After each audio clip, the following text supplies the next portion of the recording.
بنگلاديش پریمیر لیگ کې د بس مالکانو د کلاړیانو نه کټبېګ نیولې ډیره د شرم خبره ده د بس مالکان دا داوا کوي چې دغه ټیم سره زمونږ 9 لک روپۍ دي دغه ټیم مالک سره د مونږ 9 لک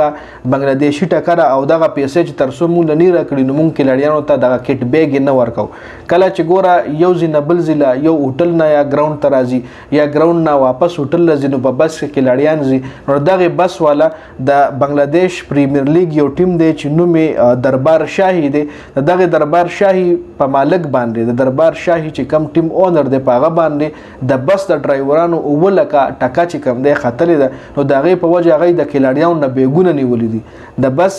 ډرایور چې کم دی هغه د فارن کلاړیانو لکه پکې محمد حارث هم شامل دی پکې د افغانستان افتاب عالم هم شامل دی چې دینه د بس ډرایور بیګونه نیولې دي او بیګونه ته په دې وجه نیولې چې دا بیګ به تار سلمونګه ال درکو دا کټ بیګ چې پکې بیٹ پروت وي پیډونه پکې پراتی هلمټ پکې پروت د کلاړي پکې خپل پرسنل سامان نو هغه بیګونه ته نیولې وي دا بیګ به تاسو له موږ درکو چې د دې دربار شاهي ټیم مالک موږ خپل پیسې خپل بقایاجات ختم کی او بل د شرم خبره ده چې څومره هم فارن کلاړیان دي ایله ریټرن کې ټیکټ هم نه دی ملو شوی هي دا ټیم خپل د میچ فیس ته